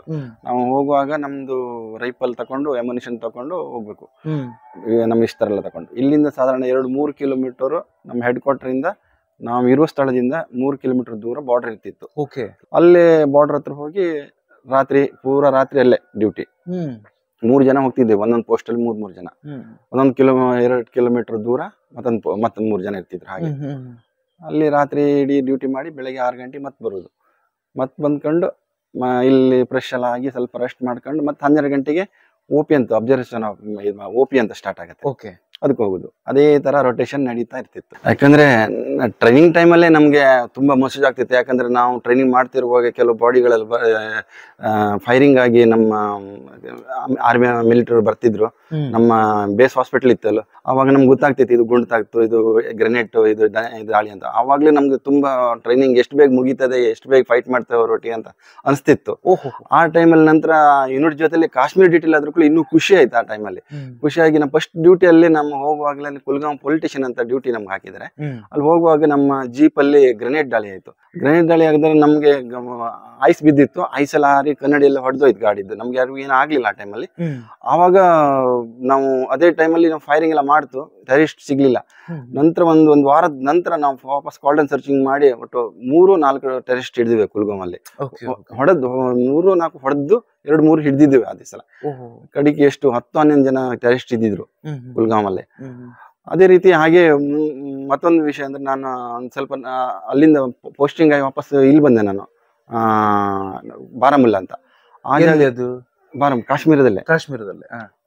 ಅಲ್ಲಿಂದ ನಾವು ಒಂದು ಇದು ಎಲೆಕ್ಷನ್ ಡ್ಯೂಟಿ ಸೆಲೆಕ್ಷನ್ ಆಯ್ತು. ಎಲೆಕ್ಷನ್ ಡ್ಯೂಟಿಯಲ್ಲಿ ಯಾವತ್ತೂ ಕಾಶ್ಮೀರದಲ್ಲಿ ಎಲೆಕ್ಷನ್ ಮಾಡ್ಲಿಕ್ಕೆ ಕೊಡುವುದಿಲ್ಲ ಇತ್ತು. ಅಂದ್ರೆ ಅಷ್ಟು ಟೆರರಿಸ್ಟ್ ಏನಾದ್ರು ಸಿವಿಲ್ ವೋಟ್ ಹಾಕ್ಲಿಕ್ಕೆ ಬರ್ಲಿಕ್ಕೆ ಬಿಡುವುದಿಲ್ಲ. ಏನಾದ್ರು ಬಾಂಬ್ ಸ್ಫೋಟ ಮಾಡೋದು, ID ದಾಳಿ ಮಾಡೋದು, ಈ ತರ ಮಾಡ್ತಿದ್ರು. ಅದಕ್ಕಿಂತ ಮೊದಲೇ ನಮ್ಗೆ 2-3 ದಿವಸ ಮೊದಲೇ ನಮ್ಗೆ ಯಾವ್ದಾದ್ರು ಒಂದು ಸ್ಕೂಲಲ್ಲಿ ಡಿಪ್ಲೈ ಮಾಡ್ತಿದ್ರು. ಆ ಡಿಪ್ಲೈ ಮಾಡಿದಾಗ ನಾವು ಹೋದಾಗ ಅಲ್ಲಿ ಡಿಪ್ಲೈಗೆ ಅಂತ ಡಿಪ್ಲೈ ಮಾಡಿದ್ರು. ನಾನು ಅವಾಗ ಮೆಸ್ ಕಮಾಂಡರ್ ಆಗಿದ್ದೆ, ಮೆಸ್ ಮ್ಯಾನ್ ಆಗಿ ಕೆಲಸ ಮಾಡ್ತಿದ್ದೆ. ಮೆಸ್ ಮ್ಯಾನ್ ಅಂದ್ರೆ ನಮ್ಮ ಮೆಸ್ ಅಲ್ಲಿ ಮೆಸ್ ಊಟ ಎಲ್ಲ ತಿಂದು ಇದ್ ಮಾಡ್ತಾರಲ್ಲ ಮೆಸ್ ಅಲ್ಲಿ, ಅದಕ್ಕೆ ಇನ್ಚಾರ್ಜ್. ನಮ್ಮೆಲ್ಲರಿಗೆ 100 ಜನರಿದ್ರೆ 100 ಜನರಿಗೆ ಊಟದ ಚಾ ಇದ್ ಮಾಡುದು ಹ್ಯಾಂಡ್ ರೈಟ್ ರೈಟ್ ಅವರಿಗೆಲ್ಲ ಊಟದ ತಯಾರಿ ಮಾಡುವಂತ ಓಕೆ ಕುಕ್ ಇರ್ತಾರೆ 3 ಜನ ಓಕೆ ಅವ್ರ ಹತ್ರ ಮಾಡಿಸುವಂತ. ಓಕೆ ಅದು ಎಲೆಕ್ಷನ್ ಡ್ಯೂಟಿ ಎಲ್ಲ ಹೋದಾಗ ಒಂದು ಸ್ಕೂಲಲ್ಲಿ ಡಿಪ್ಲೈ ಆದಾಗ ಪಟ ಪಟ ಬೆಂಕಿ ಕಲ್ಲೆಲ್ಲ ಇದ್ ಮಾಡಿ ಬೆಂಕಿ ಎಲ್ಲ ಹಾಕಿ ಅದು ಕಿಚಡಿಯೋ ಅಥವಾ ರೊಟ್ಟಿಯೋ ಮಾಡ್ಬೇಕಾಗುತ್ತೆ. ಸರಿ. ಅದು ಮಾಡುವಾಗ ಒಂದು ಸೈಡ್ ಸ್ಕೂಲ್ ಹತ್ರನೇ ಹೊಂಡ ತೆಗೆಯುವಾಗ ಅಲ್ಲಿ ಒಂದು ಇಷ್ಟು ದೊಡ್ಡದು ಪ್ಲಾಸ್ಟಿಕ್ ಡಬ್ಬ ಸಿಕ್ತು. ಆ ಪ್ಲಾಸ್ಟಿಕ್ ಡಬ್ಬದಲ್ಲಿ ಏನಿದೆ ಮಣ್ಣು ತುಂಬಿಕೊಂಡಿತ್ತು. ಆವಾಗ ನಮ್ಗೆ ಸ್ವಲ್ಪ ಡೌಟ್ ಆಯ್ತಾ, ನಾನೊಂದು ಹೊಂಡ ಇತ್ತು, ಆ ಹೊಂಡದಲ್ಲಿ ತೆಗೆದು ಬಿಸಾಕಿದೆ ಕಮಾಂಡ್ರಿ ತೋರಿಸಿ. ಅದು ಇದು ಹಾಗೆ ಉಳಿತು. ನನ್ ಡೌಟ್ ಆಗಿ ಕಡಿಕೆ ನಮ್ಮ ಕಮಾಂಡರ್ ಏನ್ ಮಾಡಿದ್ರು, ಇದು ಆರ್ಮಿ ಪೋಸ್ಟ್ ಇತ್ತು ಅಲ್ಲಿ RRದು, ಅವರಿಂದ ಡಾಗ್ ತಕೊಂಡ್ಬಂದ್ರು. ಡಾಗ್ ತಕೊಂಡ್ಬಂದು ಹೀಗೆ ಮುಗಿಸುವಾಗ ಡಾಗ್ ಬಂದ ಇದ್ರ ಮೇಲೆ ಕೂತ್ಕೊಳ್ತು. ನಂತರ ಮಾರನೇ ದಿವಸ ಕರೆಕ್ಟ್ ಅಷ್ಟು ಹಾಗೆ ಕೂತ್ಕೊಳ್ತು, ಹತ್ರ ಹೋಗ್ಬೇಡಿ ಅಂತ ಹೇಳಿದ್ರು. ಅದ್ರ ಹತ್ರ ಯಾರು ಹೋಗ್ಲಿಲ್ಲ, ಅಲ್ಲೇ ಪ್ರೊಟೆಕ್ಷನ್ ಮಾಡಿ ಇಟ್ಟಿದ್ರು. ನಂತರ ಮಾರನೇ ದಿನ ಎಲೆಕ್ಷನ್ ಸ್ಟಾರ್ಟ್ ಆಯ್ತು 9 ಗಂಟೆಗೆ. 9 ಗಂಟೆಗೆ ಸ್ಟಾರ್ಟ್ ಆದ ತಕ್ಷಣ ನಮ್ದು ಬೂತ್ ಅಲ್ಲಿ ಬಂದು ನಿಂತ್ಕೊಂಡಿದ್ದಾರೆ 7-8 ಜನ, ಒಂದು 10-15 ಜನ ನಿಂತ್ಕೊಂಡಿದ್ದಾರೆ ಅಷ್ಟೇ. ಬೆಳಗ್ಗೆ ಅಷ್ಟೊತ್ತಿಗೆ 4-5 ಕಡೆ ಬಾಂಬ್ ಸ್ಫೋಟ, ಅದು ಸಹ ಸ್ಫೋಟ ಆಯ್ತು. ಆ ಸ್ಫೋಟ ಆದಾಗ ನಮ್ಗೇನಾಗ್ಲಿ, ನಾವೆಲ್ಲ ಅದ್ರದ್ದು ಗೊತ್ತಿತ್ತು ನಮ್ಗೆ. ಅದ್ರ ದೂರ ಇತ್ತು, ಅದನ್ನ ದೂರ ಬಿಸಾಕಿತ್ತು. ಅದು ಒಂದ್ ವೇಳೆ ನನ್ನ ಕೈಯಲ್ಲಿ ಎಲ್ಲರಿಗೆ ಇಟ್ಕೊಂಡು ತೋರಿಸಿದೆ. ಹೇಳ್ತಾರಲ್ಲ, ಅದು ಮಾರನೇ ವಾಲ ಬಚಾನಲ್ಲಿ ಬಡ ಹೋತ ಅಂತ. ಒಂದ್ ವೇಳೆ ನಾನು ಆ ಟೈಮಲ್ಲಿ ಹೆದ್ಕೊಂಡಿದ್ರೆ, ಎಂತರು ಅದ್ರ ಬಗ್ಗೆ ಇದ್ ಮಾಡಿದ್ರೆ ಕೈಯಲ್ಲಿ ಹೊಡ್ತಿತ್ತು. ಅದನ್ನ ಹೆದರ್ಕೊಳ್ದೆ ನಾವು ಎದ್ ಮಾಡ್ಕೊಂಡು, ಇಲ್ದ್ರೆ ಏನಾದ್ರು ಚಡಚಡಿ ಮಾಡಿದ್ರೆ ಏನಾಗ್ತಿತ್ತೇನೋ, ಫ್ಯೂಸ್ ಎಲ್ಲ ಇದಾಗಿ ಅದೊಂದು ಘಟನೆ ಆಯ್ತು. ನಂತರ ನಮ್ಮ ಬಾರಾಮುಲ್ಲಾದಲ್ಲಿ ನಮ್ಮ ಕಮಾಂಡರ್ ಜೊತೆಯಲ್ಲಿ ನಾನು ಇದಕ್ಕೆ ಹೋಗಿದ್ದೆ, ಟೆರರಿಸ್ಟ್ ಬಂದಂತ ಗೊತ್ತಾಯ್ತು, ಕಾರ್ಡನ್ ಸರ್ಚಿಂಗ್ ಹೋಗಿದೆ. ಆ ಟೈಮಲ್ಲೂ ಸಹ ನನಗೆ ತುಂಬಾ ಫೀಲ್ ಆಗಿದೆ. ಏನಂದ್ರೆ, ನಾನು ಫೈರ್ ಮಾಡ್ತಿರುವಾಗ, ಹೋಗ್ತಾ ಇರುವಾಗ ಫೈರ್ ಬಂತು ನಮ್ಮ ಒಂದು ಮನೆಯಿಂದ. ಆ ಮನೆಯಲ್ಲಿ 3 ಜನ ಟೆರರಿಸ್ಟ್ ಇದ್ರು. ಆ ಟೆರರಿಸ್ಟ್ ಅವರು ತುಂಬಾ ಫೈರ್ ಮಾಡಿದ್ರು ನಮ್ಮ ಮೇಲೆ. ಆವಾಗ ಫುಲ್ ರೌಂಡ್ ಅಪ್ ಮಾಡಿ ನಾವು ಹೊಡೆಯುವಾಗ ಅವ್ರು 3 ಜನ ಮೇಲಿಂದ ಫೈರ್ ಮಾಡ್ತಿರುವಾಗ ನನ್ನ VP ಪುರೈತ್ ಅಂತಿದ್ರು ಒಬ್ರು, ಅವ್ರು ನನಗೆ ಹೇಳಿದ್ರು, LMG ತಗೊಂಡು ಆ ಕಡೆ ಹೋಗ್ ಮಗ ಅಂತ ಹೇಳಿದ್ರು ನಮ್ಮ ಹಿಂದಿಯಲ್ಲಿ. ಬೇಟ ಆಪ್ ಸೈಡ್ ಕರ್ಕೆ ಉಸ್ ಸೈಡ್ ಜಾವ್ ವೈಸ LMG ಲೇಕೆ ಅಂತ. ನಾನು ಆಗ ಫೈರ್ ಮಾಡ್ತಾ ಮನೆ ಹತ್ರ ಹೋಗುವಾಗ ಅವ್ರ ಮೇಲಿಂದನೇ ಫೈರ್ ಮಾಡ್ತಾನೆ, ಒಂದು ಫಿಚರ್ ಸ್ಟೈಲ್ ಅಲ್ಲ ಹಾರ್ತಾರಲ್ಲ ಆ ತರ ಡಗ್ ಡಗ್ ಡಗ್ ಡಗ್ ಡಗ್ ಅಂತ 47 ಹಾರಿದ್ದು ಅಫ್ಘಾನಿ. ನಂತರ ನಾವೆಲ್ಲ ರೌಂಡ್ ಅಪ್ ಆಗಿದ್ವಿ, ಫೈರ್ ಮಾಡಿದ್ವಿ. 3 ಮಿಲಿಟೆಂಟ್ ಆ ದಿವಸ ಹೊಡೆದಿದ್ವಿ.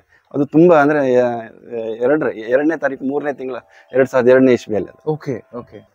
ಹಿಂದಿ ಭಾಷೆ ಅಂದ್ರೆ ನಾವು ಕೊಂಕಣಿ ಮಾತಾಡ್ತಿರೋದು ಫಸ್ಟಿಗೆ ಸ್ಟಾರ್ಟ್ ಅಲ್ಲಿ, ನಮ್ಮ ಕಾರಿ ಭಾಷೆ. ಅದರಿಂದ ನಮ್ಗೆ ಸ್ವಲ್ಪ ಹಿಂದಿ ಟಚ್ ಆಗ್ತಿತ್ತು. ಅಲ್ಲಿ ಹೊರಕೂಡ್ಲು ಟ್ರೈನಿಂಗ್ ಅಲ್ಲಿ ನಮ್ಗೆ ಹಿಂದಿ ಕಲಿಸ್ತಾರೆ.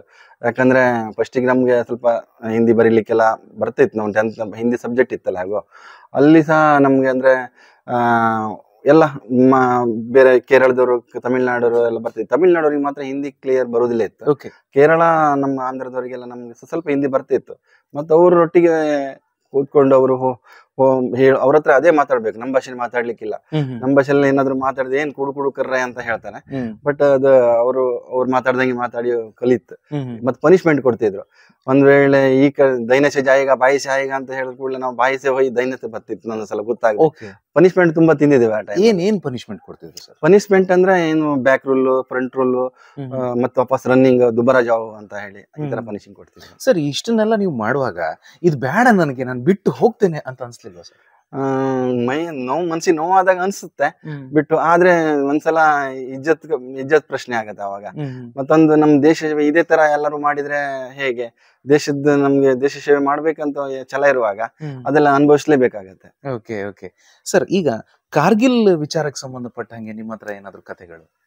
ಕಾರ್ಗಿಲ್, ನಾನು ನನ್ನ ತಂಗಿ ಮದುವೆ ಬಂದಿದ್ದೆ ಮೇಯಲ್ಲಿ. ಆವಾಗ ಕಾರ್ಗಿಲ್ ಇದು ಚುಟುಪುಟು ಹಿಂಗೆ ನ್ಯೂಸ್ ಬರ್ತಿತ್ತು, ಹೀಗೆ ಚುಟ್ಟಿನಿದೆ ಹಿಂಗೆ. ನಾ ವೆಸ್ಟ್ ಬೆಂಗಾಲ್ ಇದ್ದೆ ಅವಾಗ. ರಜೆ ಎಲ್ಲ ಬಂದ್ ಮಾಡಿದ್ರು. ಫಸ್ಟ್ 1 ತಿಂಗಳ ಮೊದಲೇ ರಜೆ ಬಂದ್ ಮಾಡ್ತಾರೆ ಯೂನಿಟ್ ಮೂವ್ಮೆಂಟ್ ಆಗುವಾಗ. ಕಾರ್ಗಿಲ್ ಇದ್ದು ಸ್ಟಾರ್ಟ್ ಆಯ್ತು, ನನ್ನ ತಂಗಿದ್ ಮದುವೆ ಇತ್ತು. ಆ ಟೈಮಲ್ಲಿ ಚುಟ್ಪುಟ್ ನಡೀತಿದ್ರೆ ಏನೋ ಅಷ್ಟು ಕೇರ್ ತಗೊಳ್ಳೋದಿಲ್ಲ ಫಸ್ಟ್ ಸ್ಟಾರ್ಟ್ ಅಲ್ಲೇ. ನಾನು ಇಲ್ಲಿ ಮದುವೆ ಮಾಡಿ ಹೊನ್ನವರಕ್ಕೆ ನಮ್ಮ ತಂಗಿ ಮನೆ ಸಮಾನ ಊಟಕ್ಕಂತ ಹೋಗಿದ್ದೆ. ಯುದ್ಧ ಜಾಸ್ತಿ ಆಯ್ತು. ಅವಾಗ ನಂಗೆ ಕಾಲ್ ಬಂತು ನಾನೇ ಕಾಲ್ ಮಾಡಿದೆ ಇಂಥ ಫ್ರೆಂಡಿಗೆ, ಹೀಗೆ ನಮ್ಮ ಯೂನಿಟ್ ಹೊರಡ್ತಾ ಇದೆ ಇಲ್ಲಿ ಸೈನಿಕ ಬೆಟಲಿಕ್ ಅಂತ ಒಂದು ಜಾಗ ಇದೆ ಕಾರ್ಗಿಲ್ ಹತ್ರನೇ. ನಾನು ಅದೇ ಸಮಯದಲ್ಲಿ ಮತ್ತೆ ತಡಬಡ ಮಾಡ್ಲಿಲ್ಲ, ಹೊನ್ನವರದಿಂದ ಸೀದಾ ಬಂದ್ಕೊಂಡು ಜನರಲ್ ಬೋಗಿಲ್ ಕೂತ್ಕೊಂಡು ಸೀದಾ ಹೋದೆ. ನಮ್ಮ ಯೂನಿಟ್ ಜಮ್ಮಲ್ಲಿ ಕ್ಲೋಸ್ ಆಗಿತ್ತು ಅವಾಗ. ವೆಸ್ಟ್ ಬೆಂಗಾಲಿಂದ ಬಂದು ಯೂನಿಟ್ ಜೊತೆಯಲ್ಲೇ ನಾನು ಹೋದೆ. ಯೂನಿಟ್ ಜೊತೆಲಿ ಹೋಗ ನಮ್ಮ ಅಡ್ವಾನ್ಸ್ ಪಾರ್ಟಿ ಆಲ್ರೆಡಿ ಬೆಟಲಿಕ್ ಇತ್ತು. ಬೆಟಲಿಕ್ ಅಂತ ಒಂದು ಪ್ಲೇಸ್ ಇತ್ತು. ಅಲ್ಲಿ ಅಡ್ವಾನ್ಸ್ ಪಾರ್ಟಿ ತಗೊಂಡು SS ಯಾದವ್ ಡಿಪ್ಟಿ ಕಮಾಂಡೆಂಟ್ ತಗೊಂಡು ಹೋಗಿದ್ರು.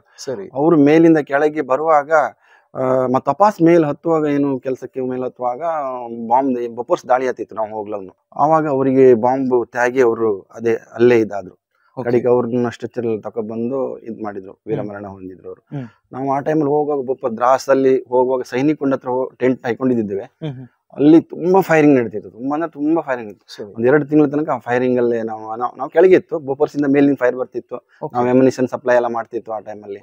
ನಮ್ಮ ಅರ್ಧ ಯೂನಿಟ್ ಎಂಬುದು ಮೇಲೆ ಬೆಟಲಿಕಲ್ ಇತ್ತು. ಅವಾಗ ಅಲ್ಲಿ ನಿಂತು ನಂತರ ಕಾರ್ಗಿಲ್ ಯುದ್ಧ ಮುಗೀತು ಆ ಟೈಮಲ್ಲಿ ಲಾಸ್ಟ್. ಅವಾಗ ತುಂಬಾ ಖುಷಿ ಆಯ್ತು. ಖುಷಿಯಾಗಿ ಹಾಗೆ ಅಮರ್ನಾಥ್ ಯಾತ್ರೆಗೆ ಡ್ಯೂಟಿ ಹಾಕಿದ್ರು ನಮ್ಗೆ. ಅಲ್ಲಿಂದ ಮುಗಿಸಿ ನಾವು ವಾಪಸ್ಸು ಚರಾರ್ ಶರೀಫ್ ಅಂತ ಒಂದು ಇಲ್ಲಿ ಬಡಗಾವ್ ಹತ್ರ ಚರಾರ್ ಶರೀಫ್ ಅಂತ ಒಂದು ಜಾಗ ಇತ್ತು, ಬಾರಾಮುಲ್ಲಾ ಹತ್ರ ಹೆಡ್ ಕ್ವಾರ್ಟರ್ ಬಂತು ನಮ್ದು. ಅಲ್ಲಿ ಚರಾರ್ ಶರೀಫ್ ಅಲ್ಲಿ ಟೆರರಿಸ್ಟ್ ಬಂದಿ ಅಂತ ಗೊತ್ತಾಯ್ತು. ಆವಾಗ ನಮ್ಮ ಕಮಾಂಡೆಂಟ್ ನಮ್ಗೆ ಕರ್ಕೊಂಡು ಹೋದ್ರು. ಅಲ್ಲಿ ಕಮಾಂಡೆಂಟ್ ಏನ್ ಮಾಡಿದ್ರು, ಫಸ್ಟ್ ಒಂದು ನಾವು 3 ಉಗ್ರವಾದಿನ ಟೆರರಿಸ್ಟ್ ಹೊಡ್ಕೊ ಬಂದಿದ್ದೇವೆ. ಫೋಟೋ ತೆಗಿತಿರುವಾಗ ಇನ್ನು 4-5 ಉಗ್ರವಾದಿದ್ದು ಮೆಸೇಜ್ ಬಂತು. ಅವಾಗ ನಮ್ಮ VP ಪುರೋಹಿತ್ ಅಂತ ಅವರು ಒಂದು ಟೀಮನ್ನು ಕರ್ಕೊಂಡು ಹೋದ್ರು. ಕರ್ಕೊಂಡು ಹೋಗುವಾಗ ಅವರು ಫೈರ್ ಮಾಡ್ತೆ, ಅವ್ರಿಗೂ ಸಾಧಾರಣ 10-20 ಬುಲೆಟ್ ತಾಗಿ ಅವರು ಸಹ ವೀರಮರಣ ಹೊಂದ್ರು. ಅವ್ರಿಗೆ ಕೀರ್ತಿ ಚಕ್ರ ಸಿಕ್ಕಿದೆ ಆ ಸಮಯದಲ್ಲಿ. ಆ ಸಮಯದಲ್ಲಿ ನಮ್ಮ 171 ಬೆಟಾಲಿಯನ್ DG ಬ್ಯಾನರ್ ಸಹ ತಗೊಂಡಿದೆ. ಅತಿ ಹೆಚ್ಚು ಕಾಶ್ಮೀರದಲ್ಲಿ ಉಗ್ರವಾದಿ ಹೊಡೆದು ಸಾಧಾರಣ 60-70ಕ್ಕಿಂತ ಜಾಸ್ತಿ ಉಗ್ರವಾದಿ ಹೊಡೆದು ಮತ್ತೆ ಹಿಡಿದಿದ್ದೇವೆ ಆ ಟೈಮಲ್ಲಿ. ನಿಮ್ ತಂಡ? ಹೌದು, 171 ಬೆಟಾಲಿಯನ್ ಅಂತ.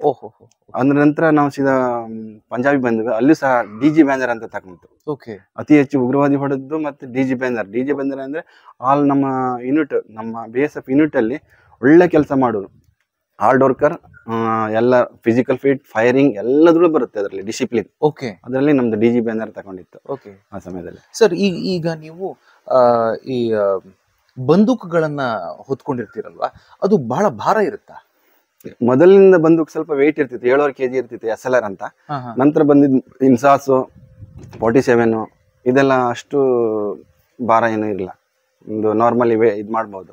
ನಾವು ಟ್ರೈನಿಂಗ್ ಸೋಲ್ಜರ್, ಅದನ್ನ ವೆಯ್ಟ್ ಕಾಣಿಸಲ್ಲ ಅಷ್ಟು. ಸರ್, ಇಷ್ಟೆಲ್ಲ ಆಗ್ತಾ ಇರ್ಬೇಕಾದ್ರೆ ನಿಮ್ಗೆ ಊರಿನ ನೆನಪಾಗೋದು, ಮನೆ ನೆನಪಾಗೋದು, ಆಗೆಲ್ಲ ಇಷ್ಟು ತಕ್ಷಣಕ್ಕೆಲ್ಲ ಫೋನ್ ಎಲ್ಲ ಮಾಡ್ಲಿಕ್ಕೆ ಆಗ್ತಾ ಇರ್ಲಿಲ್ಲ. ನೀವು ಒಂದು ಕಾಗದ ಬರೆದ್ರೆ ಅದು 10 ದಿನ ಬೇಕಾಗ್ತಿತ್ತು. ಸೊ ಈ ತರ ಎಲ್ಲ ನಿಮ್ಗೆ ಕಷ್ಟ ಅನ್ಸ್ತಿರ್ಲಿಲ್ವಾ? ಭಾವನಾತ್ಮಕವಾಗಿ ನೀವು ಕುಗ್ಗಿ ಹೋಗಿರ್ಲಿಲ್ವಾ? ಕಷ್ಟ ಅನ್ಸ್ತದೆ, ಆದ್ರೆ ನಮ್ಮ ಜೊತೆಲಿರುವವರನ್ನು ನೋಡಿ ಅದು ಕಷ್ಟ ಅನ್ನೋದಿಲ್ಲ. ಯಾಕಂದ್ರೆ ನಾವೆಲ್ಲ ದೂರ ಇರುವವರೇ ನಮ್ಮ ಜೊತೆಲಿರುವ. ನಮ್ಮ ಉದಾಹರಣೆಗೆ ನನ್ನ ಜೊತೆಲಿ ಒಬ್ಬ ಬಸವರಾಜ್ ಅಂತ ಇದ್ದ. ಅವ್ನು ನನ್ನ ಜೊತೆಯಲ್ಲೇ ನಾವು ಒಂದು ಬಟ್ಲಲ್ಲಿ ಊಟ ಮಾಡ್ದಂಗೆ ಮಾಡ್ತಾ ಇದ್ದೇವೆ. ನಾವು ಒಟ್ಟು ಒಂದು ಮನೆ ಹತ್ರ ಗೋಲ್ಡನ್ ಸರ್ಚಿಂಗ್ ಮಾಡಿದಾಗ ನನ್ನ ಜೊತೆಲಿ ಇದ್ದವ, ಅವನು ಸ್ವಲ್ಪ ಫಾಸ್ಟ್ ಆಗಿ ಮನೆ ಒಳಗೆ ನುಗ್ಗಿದಾಗ 3 ಟೆರರಿಸ್ಟ್ ಇದ್ರಲ್ಲಿ. ಟೆರರಿಸ್ಟ್ ಹೊಡೆಯುವ ಮಾಳಿಗೆ ಮೇಲೆ ಹತ್ತುವಾಗ ಅವನಿಗೆ ತಲೆಗೆ ಇಲ್ಲಿ ಗುಂಡು ತಾಕ್ತು. ಅವನಿಗೆ ಹೇಳೋದಕ್ಕೆ ನಾವು ಹೊರಗೆ ಹಾಕಿದ್ವು, ಅಷ್ಟು ತೆಗ್ದಿತ್ತು. ಆದ್ರೆ ಅವ್ನಿಗೆ ಜೀವ ಉಳಿಸ್ಲಿಕ್ಕೆ ಆಗ್ಲಿಲ್ಲ ಟೈಮಲ್ಲಿ. ಆ ಟೈಮಲ್ಲಿ ನಮ್ಗೆ ಮತ್ತು ಟೆರರಿಸ್ಟ್ ಹೊರಗೆ ಬರ್ಲಿಲ್ಲ. ಯಾಕಂದ್ರೆ ಅದ್ರ ಒಳಗಡೆ ಸಿವಿಲ್ಸ್ ಇದ್ದಿದ್ರು, ಅವ್ರನ್ನೆಲ್ಲ ಹೊರಗೆ ತೆಗೆದು ಮತ್ತೆ ನಾವು ಟೆರರಿಸ್ಟ್ ಹೊಡೆದು ಮನೆಯೆಲ್ಲ ಇದು ಮಾಡಿದ್ವು, ಬಾಂಬ್ ಹಾಕಿ. ಅದೆಲ್ಲ ನೋಡಿ ನಮ್ಗೆ ಹೆದರಿಕೆ ಎಂಬುದೇ ಹಾರಿ ಹೋಗಿದೆ. ಯಾಕಂದ್ರೆ ನಮ್ ದೇಶನೇ ಮುಖ್ಯ ಆಗಿದೆ ಆವತ್ತ. ಈ ತರ ಟೆರರಿಸ್ಟ್ ಇರುವಾಗ, ಈ ಟೆರರಿಸ್ಟ್ ಎಂಬುದು ನಮ್ ಕಡೆ ಈ ಸೈಡ್ ಅಲ್ಲೆಲ್ಲ ಬಂದಿದ್ರೆ ಎಷ್ಟು ಜನರನ್ನ ಬಲಿ ತಗೊಳ್ತಿತ್ತು. ಅದೇ ರೀತಿ ಕಾಶ್ಮೀರದಲ್ಲಿ ಸಹ ಅರ್ಧ ಟೆರರಿಸ್ಟ್ ಜನರನ್ನು ಹೊಡೆದಾಕಿದ್ದಾರೆ. ಯಾಕಂದ್ರೆ ಅವರು ತುಂಬಾ ಜನ ಬೀಡ್ ಬಾಡೋಕಿರೋ ಜಾಗದಲ್ಲೇ ಗ್ರೆನೇಡ್ ದಾಳಿ, ID ದಾಳಿ ಎಲ್ಲ ಮಾಡೋದು. ಯಾಕಂದ್ರೆ ನಾವು ಅವ್ರಿಗೆ ಟಾರ್ಗೆಟ್ ಆಗಿರ್ತೇವೆ, ನಾವಂದ್ರೆ ವರದಿ ಹಾಕೊಂಡಿರ್ತೇವೆ, ಕ್ಯಾಮಫ್ಲೇಜ್, ಅವ್ರಿಗೆ ಗೊತ್ತಿರುತ್ತೆ. ಆದ್ರೆ ಕೆಲವೆಲ್ಲ ನೋವು ತಿಂದಿದ್ದೇವೆ ನಾವು. ಉದಾಹರಣೆ, ನಾನು ಕಾಶ್ಮೀರದಲ್ಲಿರುವಾಗ ನನ್ನ ತಂದೆ ತೀರಿ ಹೋದ್ರು, ನಂಗೆ ಬರ್ಲಿಕ್ಕೆ ಆಗ್ಲಿಲ್ಲ. ನನ್ಗೆ ಮೆಸೇಜ್ ಬಂತು ತಂದೆ ಸೀರಿಯಸ್ ಇದ್ದಾರೆ ಅಂತ ಹೇಳಿ. ಆ ಟೈಮಲ್ಲಿ ಫುಲ್ ಐಸ್ ಬಿದ್ದಿತ್ತು, ಸಾಧಾರಣ 7-8 ಫೂಟ್ ಜವಾಲ್ನಲ್ಲಿ ಟೆಂಡರ್ ಹತ್ರ ಬ್ಲಾಕ್ ಆಗಿತ್ತು, ಬರ್ಲಿಕ್ಕೆ ಆಗ್ಲಿಲ್ಲ. ನಂತರ ತಾಯಿ ತೀರು ಹೋಗೋ ಟೈಮಲ್ಲಿ ಅದೇ ಡಿಸೆಂಬರ್ ಟೈಮೇ, ಆ ಸಮಯದಲ್ಲೂ ಸಹ ಬ್ಲಾಕ್ ಆಗಿತ್ತು. ಮತ್ತೆ ನಾವು ಒಬ್ರು ರಜೆ ಹೋಗ್ಬೇಕಾದ್ರೆ ಸರ್ 100 ಜನ ಆರೋಪಿ ನಿಲ್ಬೇಕು. ಇಲ್ಲಿಂದ ಉಡುಪಿಗೂ ತನಕ ಜನ ಉಡುಪಿ ರೈಲ್ವೆ ಸ್ಟೇಷನ್ ಇತ್ತಂತ ಹೇಳಿದ್ರೆ ಅಲ್ಲಿ ತನಕ ಜನ ನಿಲ್ಬೇಕು. ನಾವು 380 ಕಿಲೋಮೀಟರ್ ಅಲ್ಲಿಂದ ಗಾಡಿ ಬರ್ಬೇಕು. ಜವಾಹರ್ಲಾಲ್ ಟಂಡಲ್ ಪಾಸ್ ಆಡಿದ ನಂತರ ಮನುಷ್ಯ ಬದುಕಿ ವಾಪಸ್ ಬರ್ತಂತ ಅಂತ ಹೇಳಲಿಕ್ಕೆ ಆಗುದಿಲ್ಲ ಕಾಶ್ಮೀರದಲ್ಲಿ, ಅಷ್ಟು ಟೆರರಿಸ್ಟ್ ಇದ್ದಿದ್ರು ಆ ಟೈಮಲ್ಲಿ. ಆವಾಗ ನಮ್ಗೆ ಹೋಗ್ಲಿಕ್ಕೆ ಬರ್ಲಿಕ್ಕೆ ಅಂದ್ರೆ 3-4 ದಿನ ಬೇಕು. ಒಂದಿನ 15 ದಿವಸ CL ಬಂದ್ರೆ 4 ದಿನ ಹೋಗ್ಲಿಕ್ಕೆ, 4 ದಿನ ಬರ್ಲಿಕ್ಕೆ. ಇವಾಗ ಆಗಲ್ಲ, ಇವಾಗ ತುಂಬಾ ಫೆಸಿಲಿಟಿ ಇದೆ. ಯಾಕಂದ್ರೆ ಫ್ಲೈಟ್ ಟಿಕೆಟ್ ಸಿಗತ್ತೆ, ಟ್ರೈನು ರಿಸರ್ವೇಶನ್ ಮಾಡಿ ಬರ್ಬೋದು. ನಾವು ಮೊದಲು ಒಂದು 10-15 ವರ್ಷ ತನಕ ಸ್ಲೀಪರ್ ಕ್ಲಾಸಲ್ಲೇ ಬರ್ಲಿಲ್ಲ, ಎಲ್ಲ ಜನರಲ್ ಬೋಗಿಲೇ ಬರ್ತಿತ್ತು ನಾವು. ಆ ತರ ಕಷ್ಟ ಅನುಭವಿಸಿದೆ. ಆದ್ರೆ ಇವಾಗ ಹೋಗೋ ಹುಡುಗರಿಗೆ ತುಂಬಾ ಈಸಿ. ಅಂದ್ರೆ ವರ್ಷಕ್ಕೆ 3 ಸಲ ರಜೆ ಹೋಗ್ಬೇಕಂತ ಕಂಡೀಷನ್ ಇದೆ. ಹೋಗುದಿಲ್ದಿದ್ರೆ ಯಾಕೆ ಹೋಗುದಿಲ್ಲ ಅಂತ ಕೇಳ್ಬೇಕು, ಬರ್ದು ಕೊಡ್ಬೇಕು. ಒಳ್ಳೆ ಇದಿದೆ, ಮೊದಲಿನಕ್ಕಿಂತ ತುಂಬಾ ಫೆಸಿಲಿಟಿ ಇದೆ. ನಾವು ಮೊದಲಿದ್ದು ಟಿನ್ ಶೀಟ್ ಅಲ್ಲಿ ಇದ್ರಲ್ಲಿ ಇರ್ತಿತ್ತು ಬ್ಯಾರಿಕಲ್ಲಿ. ಇವಾಗೆಲ್ಲ RC ಆಗಿದೆ, ಎಲ್ಲ ಬಾರ್ಡರ್ ಹತ್ರ ಫ್ಯಾಮಿಲಿ ಹೆಡ್ ಕ್ವಾರ್ಟರ್ ಇದೆ, ಕೆಲವು ಸೈಡ್ ಅಲ್ಲಿ ತುಂಬಾ ಸುವಿಧೆ ಇದೆ. ಈಗ ಸಾವಿನ ಭಯ ಇದನ್ನ ನೀವು ಹೇಗೆ ಎದುರಿಸಿದ್ರಿ? ಸಾವಿನ ಭಯ ಅಂದ್ರೆ ಅದು ಒಂದು ಅಂದ್ರೆ ಯಾವತ್ತು ನಮ್ ಕಮಾಂಡರ್ ಹಾಲಿನಲ್ಲಿ ಹೇಳ್ತಿರ್ತಿರು, ಯಾಕಂದ್ರೆ जो जिस गोली में जिसका नाम लिखा है ना वो घर में जाके भी बैठेगा ना, उधर भी आके लाएगा जिस किस्मत में भगवान एक बार लिखा हुआ दूसरा बार लिखेगा नहीं ಅಂತ ಯಾವತ್ತೂ ಹೇಳ್ತಿರ್ತಾರೆ. ಅದು ನಿಜವಾಗ್ಲೂ ಹೌದು. ಯಾಕಂದ್ರೆ ನಮ್ಮ ಎದುರಿಗೆ ಎಷ್ಟೋ ಸಲ ಎದ್ದೆದ್ರಿಗೆ ಫೈರಿಂಗ್ ಆಗಿದೆ, ಆದ್ರೆ ಒಂದು ಗೋಲಿನ ನಮ್ಗೆ ತಾಗ್ಲಿಲ್ಲ. ನಾವು ಟೆರರಿಸ್ಟ್ ಎಷ್ಟೋ ಹೊಡೆದಿದ್ದೇವೆ, ಆದ್ರೆ ನಮ್ ಗೋಲಿ ನಮ್ಗೆ ತಾಗಿಲ್ಲ. ಅದು ಬಾಂಬ್ಸ್ ಕೈಯಿಂದ ಪಾಸ್ ಆಗಿದೆ, ಅದು ಆ ಸಮಯದಲ್ಲೂ ಸಹ ಏನಾಗ್ಲಿಲ್ಲ ಅಂತ ಹೇಳಿದ್ರೆ ಅದು ಕಮಾಂಡರ್ ಹೇಳ್ದಂಗೆ ಜಿಸ್ಕ ಮೌತ್ ಜಿಸ್ ಗೋಲಿ ಮೇಲೆ ಲಿಖಾ ಹೋ ತೋ ಕहीं भी ಹಾಕಿಲ್ಲ ಈಗ ಅಂತ. ಅದು ಕರೆಕ್ಟ್ ಸರ್ ಅಂತ. ನಾನು ಮನ್ಸಲ್ಲಿ ಎಣಿಸ್ಕೊಂಡಿದ್ದೆ ಮೊದಲು, ನನಗೊಂದು ಈ ಮಾತೃಭೂಮಿ ಸೇವೆ ಮಾಡ್ಲಿಕ್ಕೆ ಒಂದು ಮುಖ ಸಿಗ್ಬೇಕಂತ, ಅವಕಾಶ ಸಿಗ್ಬೇಕಂತ. ಅದು ನನಗೆ ಸಿಕ್ಕಿದ್ದು ನನ್ನೊಂದು ಕಿಸ್ಮತ್ ಅಂತ ಹೇಳ್ಬೋದು. ಯಾಕಂದ್ರೆ ಎಷ್ಟೋ ಕಷ್ಟ ಇದೆ ಇಷ್ಟೊಂದು ಇದಕ್ಕೆ, ಈ ಮಾತೃಭೂಮಿ ಋಣ ತೀರ್ಸ್ಲಿಕ್ಕೆ. ಇದೊಂದು ನಂಗೆ 25 ವರ್ಷ ನಾನು ಬಾರ್ಡರ್ ಡ್ಯೂಟಿ ಮಾಡಿಕೊಂಡು ನಾನು ಈ ಮಾತೃಭೂಮಿಯ ಋಣ ತೀರ್ಸಿದ್ದೀನಿ. ಅದು ನನ್ನ ಸೌಭಾಗ್ಯ ಅಂತ ಹೇಳ್ಬೋದು, ಈ ಮಾತೃಭೂಮಿಯ ಋಣ ತೀರ್ಸ್ಲಿಕ್ಕೆ ನನಗೊಂದು ಅವಕಾಶ ಸಿಕ್ಕಿದ್ದು.